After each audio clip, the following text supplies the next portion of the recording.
Cirebon. Welcome juga untuk teman-teman yang baru pertama kali join bareng kita. Gimana nih persiapannya untuk tahun ajaran yang baru? Tetap semangat ya, walaupun sebagian dari kita masih mengikuti kelas secara online. Pastinya stay safe, stay healthy, dan stay produktif. Oh iya, kalian bisa kasih persembahan melalui nomor rekening di bawah ini. Yuk kita siapkan hati kita untuk mengikuti ibadah ini, karena walaupun kita beribadah secara online, kita harus tetap fokus seperti beribadah di gereja. Siapin catatan kalian juga ya, karena hari ini ada pesan khusus yang pastinya akan memberkati kita. Oke, kalau gitu yuk kita mulai ibadahnya. Shalom Impactors. Hari ini kita mau memuji dan memuliakan nama Tuhan. Walaupun di rumah kita harus tetap semangat karena Dia Raja.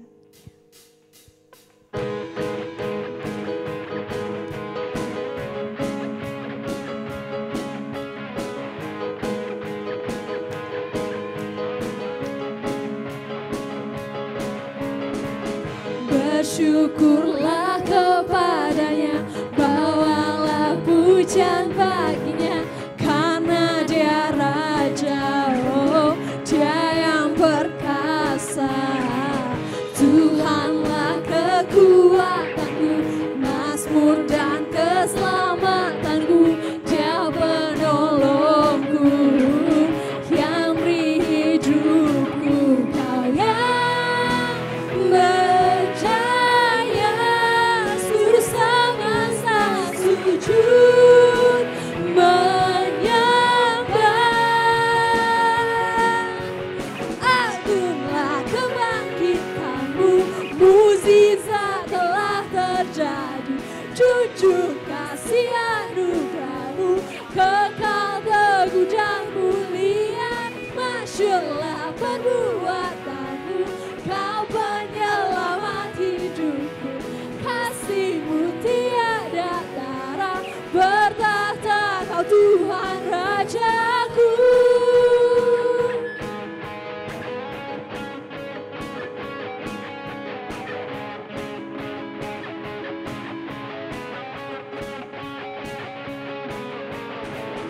Bersyukurlah kepadanya, bawalah pujian baginya, karena Dia Raja, Dia yang perkasa. Tuhanlah kekuatanku, mazmur dan keselamatanku, Dia penolongku, yang beri hidupku.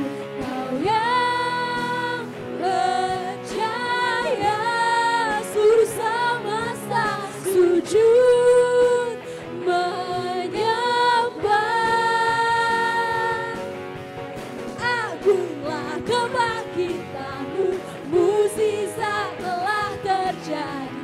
Junjung kasih anugerahmu, kekal teguh dan mulia.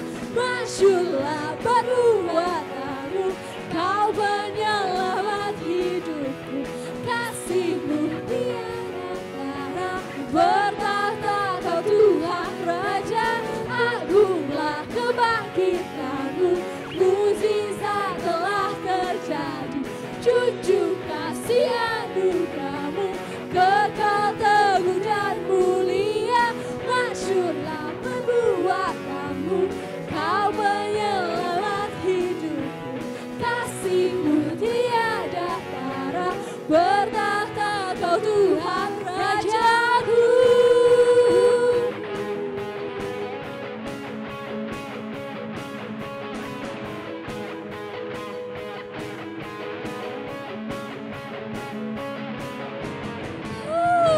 Haleluya. Oke, mari kita siapkan hati kita untuk datang ke hadirat-Nya. Siapkan hati kita untuk memuji dan memuliakan nama-Nya.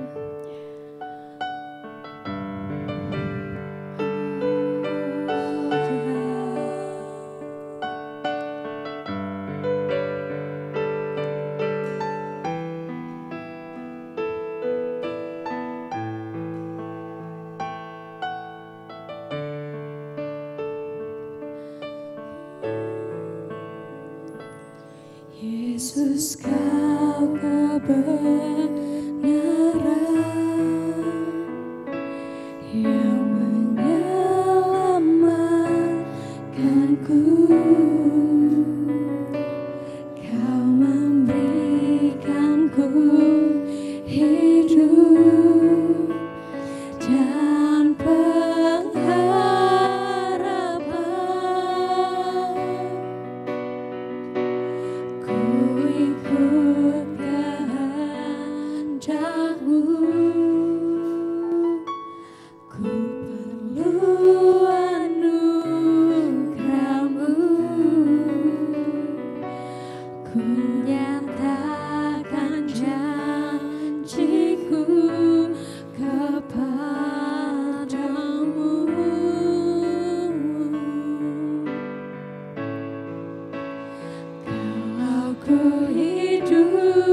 Sama ku hidup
teman-teman semua, baik teman-teman dari 7 satelit pelajar, teman-teman dari luar Bandung, dan teman-teman yang baru pertama kali join ibadah pelajar hari ini.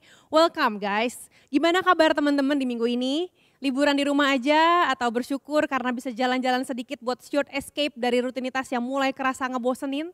Saya yakin pasti ada hal-hal yang bisa teman-teman syukuri dalam minggu ini. God is good all the time and all the time God is good. Mari kita berdoa. Tuhan Yesus, kami bersyukur untuk minggu ini kami sudah lewati dan kami akan menghadapi minggu yang baru. Kami minta saat ini Tuhan yang membuka hati kami, pikiran kami agar kami bisa untuk menerima firman yang baru yang membangun hidup kami. Kami siap Roh Kudus untuk berjalan dan semakin mengenal Tuhan, semakin mengenal diri kami. Dalam nama Yesus kami berdoa. Amin. Teman-teman pernah nggak teman-teman kepikiran nih kenapa ya gue ada dalam satu keluarga. Teman-teman, keluarga itu adalah satu-satunya hal yang gak bisa kita pilih. Kita bisa milih baju, kita bisa milih sepatu, kita bisa pilih style yang kita pengen pakai hari itu. Bahkan kita bisa pilih, gue mau SMP kemana ya, SMA kemana ya, kuliah kemana ya. Nah, seperti teman-teman kelas 12 nih yang baru aja atau akan menghadapi UTBK, selamat ya kalian udah membuat pilihan besar dalam hidup kamu. Nah, tapi beda dengan keluarga, kita nggak bisa memilih siapa yang akan jadi mama papa kita, yang bakal jadi saudara kandung kita. Kita nggak bisa milih dong. Dan dari awal Tuhan yang membuat desain keluarga. Di Kejadian 1 ayat 26 sampai 27 dibilang gini. Ayat 26, berfirmanlah Allah, baiklah kita menjadikan manusia menurut gambar dan rupa kita. Supaya mereka berkuasa atas ikan-ikan di laut dan burung-burung di udara, dan atas ternak dan atas seluruh bumi dan atas segala binatang melata yang merayap di bumi. Maka Allah menciptakan manusia itu menurut gambarnya, menurut gambar Allah diciptakannya dia. Laki-laki dan perempuan diciptakannya mereka. Teman-teman, di ayat ini kita bisa lihat bahwa keluarga adalah refleksi dari Allah sendiri. Allah itu berkomunikasi loh. Dia communicate dan seharusnya komunikasi itu ada di dalam keluarga. Tapi dirusakin sama iblis. Semua yang awalnya dirancang indah, didesain indah oleh Tuhan itu dirusak oleh iblis dan membuat sebagian manusia gak bisa lagi ngelihat keindahan dalam keluarga. Tapi tujuan awal Tuhan menciptakan keluarga itu indah. Dan di dalam keluarga itu Tuhan pengen ada komunikasi guys. Berikutnya, kenapa kita ada dalam keluarga? Karena kita gak hidup lah kalau gak ada mereka. Kita gak bisa ada di dunia ini tanpa mereka. Ya iyalah ya, obvious banget. Dan kita bisa lihat bahwa Tuhan memilih DNA mereka untuk menjadikan kita ini unik. Seperti kita sekarang. Kalau seandainya ada dua pribadi bukan mama papa kita gak jadi hari ini. Kita gak ada hari ini teman-teman. Berikutnya lagi keluarga adalah tempat kita bisa praktek, bisa salah dan masih bisa diterima. Keluarga ngebentuk kita dari awal. Kalau di tempat les, di tempat kursus kita harus bayar. Kalau kita kursus masak nih teman-teman, kita harus bayar dong per jam, berkali pertemuan, buat alat-alatnya dan lain-lain. Sedangkan di rumah, karena hari-hari ini lagi banyak banget nih teman-teman kita yang tiba-tiba jadi chef dadakan, bisa buka food court dadakan di rumahnya, mulai dari cake, kue, sampai segala macam bisa dimasak. Kamu gak perlu bayar untuk kursus di rumah. Gak perlu ada jam-jaman, gak perlu. Dan kamu bisa latihan, bisa ngotorin, bisa minjem alat-alat punya mama papa tanpa harus ada bayaran. Teman-teman, di keluarga ini kita bisa latihan banyak hal. Training apapun di keluarga ini. Kita bisa ngebangun habit, kebiasaan yang baik, ngelakuin hal yang sama berulang-ulang direpetisi. Dan pada akhirnya apa yang kita lakuin di keluarga kita, itu yang akan kita bawa keluar. Apa yang ada di keluarga kita, apa yang kita bangun di keluarga kita, itu yang akan kita bawa keluar. Karena that's who you are, that's who we are, keluarga kita adalah kita. Teman-teman, tahun 1993 ada 5 orang peneliti dari New York dan London, banyak ya, yang meneliti tentang komunikasi di dalam keluarga. Saking pentingnya komunikasi dalam keluarga, mereka membuat sebuah penelitian khusus. Mereka menemukan fakta yang menarik. Data mereka ambil dari pusat terapi keluarga. Dan data tersebut mengatakan bahwa yang menyebabkan keluarga itu kurang bahagia adalah karena komunikasi yang kurang tepat. yaitu komunikasi yang indirect atau nggak langsung dan unclear, nggak jelas. Indirect karena mereka nggak bicara langsung satu sama lain, tapi bicara lewat orang lain. Katanya sih gini ya, kata si ini, kata si itu, nggak langsung pada orangnya. Kadang kita ragu atau nggak berani ngomong langsung sama orangnya, akhirnya nitip pesen. Tapi ternyata nitip pesen itu membuat jadi ada komunikasi yang nggak langsung. Yang berikutnya itu unclear, nggak jelas. Karena gak jelas ngomongnya sebenarnya mau ngomong apa sih dia, muter-muter, gak jelas, gak berani ngomong perasaan yang sebenarnya, gak berani ngomong masalah yang sebenarnya. Akhirnya indirect dan unclear ini membuat, berdasarkan penelitian, membuat keluarga menjadi kurang bahagia. Wow, segitu pentingnya ya manfaat komunikasi di keluarga. Nah, sebelum kita lanjut lagi, saya punya teman-teman profesor yang akan ngasih tahu kita lebih jelas tentang penemuan-penemuan mereka dan percobaan-percobaan yang mereka lakukan. Mari kita lihat apa yang profesor katakan.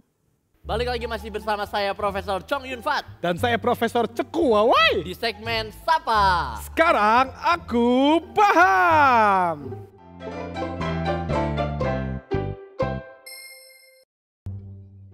Huf. Waduh, ada apa nih Prof? Kelihatannya kayak bete-bete gitu. Ada apa Ci? Gini ya Prof, saya jelasin. Tadi waktu saya datang ke laboratorium kita, Ya. saya ini Terkejut. terkejut. Karena tiba-tiba rumus-rumus yang kita buat di belakang sini hilang. Berubah jadi kaktus, Ya. jadi TV kayak gini. Waduh. Ada kertas-kertas kayak gini. Tenang Prof, tenang. Ini gimana? Tolong kasih tahu nanti yang dekor lain kali ngomong dulu ke saya. Prof, itu nggak boleh kayak gitu Prof, karena itu bakal jadi komunikasi yang indirect dan juga mask Prof. Itu jadinya nanti bisa miskomunikasi. Tapi kan profesor bisa tolong bilangin dong, kan profesor kenal atau Iya. saya yang harus panggil. Jangan Prof, tapi ya profesor ngomong sendiri biar tidak ada miskomunikasi gitu Prof. Kayak yang mau kita bahas di minggu ini, yaitu adalah cara berkomunikasi dengan baik. Oh gitu. Iya. Jadi komunikasi memang harus yang benar ya supaya Iya, nggak terjadi betul, miskom. betul. Ngomong-ngomong tentang komunikasi, Prof. Iya, ada apa Prof? Ngomong-ngomong nih, Hmm. saya teringat beberapa teman saya di tahun 93. Kebetulan waktu itu saya belum lahir. Wow. Iya. Jadi saya teringat sama teman-teman saya, ada Epstein, ada Bishop, ada Ryan, ada Miller, ada Keitner. Mereka tuh mengatakan bahwa komunikasi itu dapat mempengaruhi keharmonisan keluarga. Jika tidak disampaikan dengan clear dan direct. Clear dan direct. Iya, itu akan menyebabkan miskom dan akhirnya merusak harmonisnya keluarga. Waduh Prof. Iya. Itu gimana tuh Prof? Ada contoh gak sih Prof di kehidupan sehari-hari? Ada, contohnya seperti ini. Misalnya waktu di keluarga, seringkali terjadi di dalam keluarga. Waktu itu ceritanya saya lagi pergi ke pesta ulang tahun teman saya, Profesor Yayang. Iya. Kebetulan waktu itu anaknya yang ulang tahun. Nah, anaknya ulang tahun saya diundang untuk makan-makan di sana. Iya. Nah, ibu saya menyiapkan saya makanan. Waduh. Dan saya bilang, nggak mau makan. Aduh. Saya tinggalkan. Hmm. Ternyata ibu saya marah. Karena Karena merasa tidak dihargai. Iya. Padahal hal tersebut bisa dicegah. Iya. Dengan cara misalnya ngabarin bahwa Betul. sepertinya malam ini saya tidak akan makan di rumah. Maka mama kita pun gak bakal masak buat kita. Betul. Dan kita pun bisa pulang dengan komunikasi yang tetap baik dengan orang tua kita. Nah, itu dia Prof. Jadi itulah pentingnya komunikasi Betul. supaya ada perasaan yang enak, ada keharmonisan Iya, gitu. Betul, setuju, saya setuju banget. Iya. Lagi mikir apa nih Prof? Nih, saya tadi Iya. saya kepikiran how if kita punya uang sebesar 373500000. Wah itu sih gak perlu jika Prof, itu gaji saya sebulan itu. Serius, Bro? Nih, Oh, itu uangnya ya? iya saya punya di kantong saya langsung gitu. Wow, garing ya Bro. Dan ternyata kira-kira kalau misalnya profesor dapat uang sebesar itu, apa yang akan profesor lakukan? Waduh, kalau saya sih Prof, saya sebagai pecinta boba. Betul? Saya bakal menggunakan uang itu untuk orang banyak juga. Saya bakal beli boba, merek favorit saya yaitu adalah Pip yang itu. Dan saya bakal tumpahin untuk jadi banjir sekota Bandung. Wow, banjir ya? Ya. Banjir. Jadi kalau misalnya di Sungai Cikapundung biasa bisa lihat ikan, bisa lihat kecebong, Ya. kita kali ini lihat boba. Ya. Luar biasa Dan sekali. kalau profesor sering lihat ada yang berenang Ya, saat banjir, sekarang enggak ya? Duduk Sekarang di tidak. pinggir, minum pakai sedotan, disedot satu-satu. disedot satu-satu. Diabetes ya, Semua bahaya. orang yang suka boba pasti bakal bahagia, Prof. Tapi bahaya, Prof. Iya sih. Iya. Jadi kalau profesor sendiri kenapa tadi mikirin itu, Prof? Gini. Saya berpikir ternyata uang tersebut itu bisa dipakai untuk membesarkan anak dari lahir sampai umur 18 tahun. Itu menurut penelitian the US Department of Agriculture. Astaga. Ya. Uang sebesar 3.735 juta itu cukup untuk membesarkan anak sampai usia 18 tahun. Can you imagine, Profesor? I cannot. KI. Ya. Dan Dan itulah mengapa kita harus menghargai orang tua kita. Ternyata biaya yang dikeluarkan itu besar. besar sekali ya. Dari itu dan itu tuh biaya minimal bahkan. Betul. Standarnya. Bahkan kadang-kadang malah lebih gitu. Bisa lebih. Iya. Nah, makanya teman-teman kita juga harus bisa menghargai orang tua kita lewat komunikasi. Karena seringkali hanya karena komunikasi yang sepele bisa jadi ribut. Jadi miskomunikasi. Nah, makanya kita mau encourage juga nih teman-teman yang ada di rumah buat sama-sama belajar untuk lebih respect lagi sama orang tua kita lewat Betul, cara komunikasi. kita berkomunikasi dengan orang tua kita. Kayaknya cukup dulu ya, Ya, Profesor, cukup untuk dulu hari segitu. ini. Thank you banget. Iya. Tadi udah maaf kalau saya tadi agak emosi. Iya.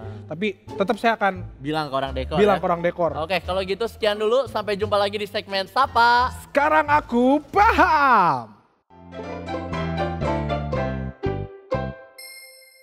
Gimana? Mantep banget kan penjelasan dari profesor-profesor kita tadi? Sekarang kita mau lihat apa yang Alkitab katakan tentang keluarga dan harusnya gimana sih kita sebagai anak komunikasi sama keluarga, sama orang tua kita, sama saudara kita harusnya gimana? Kita lihat teman-teman di Efesus 6 ayat 2-3. Dibilang kayak gini, hormatilah ayahmu dan ibumu, ini adalah suatu perintah yang penting. Seperti yang nyata dari janji ini, supaya kamu berbahagia dan panjang umurmu di bumi. Wow, di ayat tadi dibilang, hormatilah, respect, hormatilah ayahmu dan ibumu, dan bakal ada efeknya, ada hasilnya dong, ada dampaknya. Tuhan gak pernah nyuruh kita tanpa ada alasan, selalu dia punya alasan yang mendatangkan kebaikan buat kita. Supaya kamu berbahagia dan panjang umurmu di bumi. Waktu kita ulang tahun ada dong kata-kata happy birthday to you, terus panjang umurnya. Kita pengen panjang umurnya, tiap tahun didoain supaya panjang umur. Tapi kita pasti pengen panjang umur dan bahagia. Bukan panjang umur dan gak bahagia. Dan inilah janji Tuhan buat kita. What an amazing promise from God. Tuhan pengen kita happy di bumi dan panjang umurnya. Caranya adalah respecting our parents. Hormatilah ayahmu dan ibumu. Yuk kita lihat lebih jelas lagi, kayak gimana sih respect to our parents itu? Apa dengan selalu ngeiyain apapun yang diminta? Atau selalu senyum, mau lagi sedih, lagi marah, lagi bete, senyum aja terus kayak gitu? Apakah harus seperti itu atau harus kayak gimana? Untungnya Alkitab kita ngasih pengarahan itu jelas. Di Imamat 19 ayat 3 dibilang, setiap orang di antara kamu haruslah menyegani ibunya dan ayahnya. Dan memelihara hari-hari sabatku, akulah Tuhan Allahmu. Waktu kita segan akan seseorang, bukan berarti kita ketakutan, terus kita ngumpet, gemeteran, dan ngeiyain semua permintaan mereka ya kan. Tapi kita berusaha buat komunikasi dengan mereka dengan cara yang membuat mereka merasa dihormati, merasa di-respect. Kalau nge-WA misalnya minta jemput, misalnya kita bisa awali dengan kata tolong dan diakhiri dengan kata terima kasih, thank you. Kalau kita ngaret dari jam yang udah kita janjiin, terkadang janjian jam berapa, terkadang ada hal-hal yang bikin kita jadi telat masuk, telat keluar. Kita jelasin dulu alasannya kenapa dengan nada yang baik dan bilang maaf. Dengan 3 kata ajaib tersebut, please, thank you, and sorry, tolong, makasih, dan maaf, kita menunjukkan hormat kita, keseganan kita kepada orang tua kita. Atau mungkin sama kakak atau adik kita yang lagi ngebantuin kita. Kita perlu ingat teman-teman, kalau every parent, every person is flawed. Semua orang tua punya kekurangan. Sama kayak kita, anak juga punya kekurangan. Dan itu bukan alasan buat gak hormatin mereka. Karena semua orang tua punya flaws, punya ketidaksempurnaan. Dan kita hormati mereka bukan karena mereka sempurna. Respect itu bukan berarti tutup mata sama flaws, bukan pura-pura bahwa mereka sempurna, tapi menerima dan memaafkan mereka. Accept them and forgive them. Accepting and forgiving adalah bagian dari respect.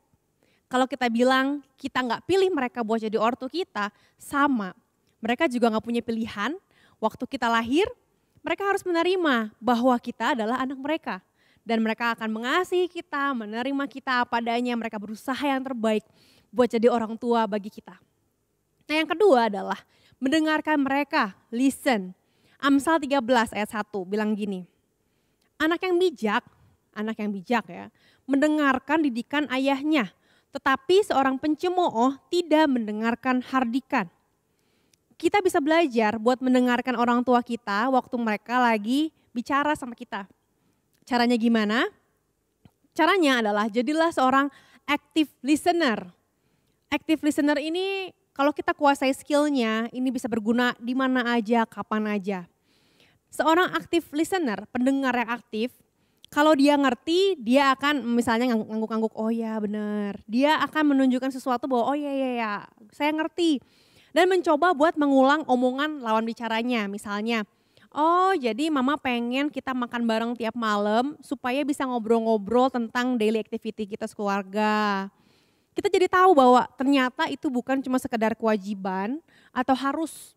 Tapi sebenarnya orang tua pengen ngobrol sama anak-anaknya, pengen curhat, kepo sama keseharian anaknya. Seorang active listener, dia juga bakal ngasih encouragement dan pujian. Gak pelit pujian, gak pelit encouragement, kasih komplimen. Waktu ada anggota keluarga kita yang layak terima pujian, puji aja, gak usah ditahan-tahan, gak usah biasa aja. Tapi kita biasain seorang active listener akan mengatakan sesuatu yang, wow that's so great, keren banget bisa kayak gitu, bagus banget. Nah kalau kita mau belajar respect, biar kita berbahagia dan panjang umur di bumi, ingat aja hal ini, respect is love, L-A-F, love. Listen, accept, and forgive. Waktu kita belajar mendengarkan orang tua kita dan keluarga kita, menerima mereka apa adanya, tidak menuntut supaya mereka jadi seperti orang lain, dan memaafkan kesalahan mereka, maka Tuhan akan membantu kita hari demi hari untuk melewati kesulitan-kesulitan yang kita hadapin. Teman-teman, keadaan keluarga teman-teman berbeda satu sama lain. Tapi satu hal yang sama adalah Tuhan ingin bekerja dalam hidup teman-teman dan keluarga teman-teman. Bagi Tuhan, Dia memandang keluarga adalah hal yang sangat penting. Dan Ia sangat rindu memulihkan komunikasi di dalam keluarga teman-teman. Ada langkah awal yang perlu teman-teman lakukan waktu teman-teman pengen ada intervensi Tuhan. Undanglah Yesus masuk dalam hidupmu dan Ia pasti intervensi dalam kehidupan kamu dan keluarga kamu. Karena bagi Tuhan, kamu dan keluarga kamu adalah satu. Yesus mengasihi kamu dan keluarga kamu. Hari ini saya mau ajak, kalau kamu mau undang Yesus masuk dalam hidup kamu, kita sama-sama berdoa. Tuhan Yesus, saat ini kami rindu Tuhan ada pemulihan dalam hidupku dan hidup keluargaku. Maka kami mengundang Engkau masuk dalam hidupku menjadi Tuhan dan Juru Selamat yang mengubahkan hidupku dan keluargaku. Hari ini Tuhan, aku serahkan hidupku dalam tangan-Mu karena Engkau Allah yang layak dipercaya dan Engkau menguasai masa depan kami. Saat ini Tuhan, kami juga mau bawa keluarga kami. Kalau kami sudah pernah menyerahkan hidup kami ke dalam tangan Tuhan, kami mau untuk mendedikasikan ulang hidup kami dan mengizinkan Tuhan untuk intervensi lebih jauh lagi dalam hidup kami, dalam hidup keluarga kami. Kami rindu melihat Tuhan bekerja dalam hidup kami dan kami siap untuk bersaksi kepada dunia, kepada teman-teman kami akan kebaikan Tuhan. Dalam nama Tuhan Yesus kami berdoa. Amin. How great is our God? Sing with me, how great is our God? And all we see, how great is our God? How great is our God?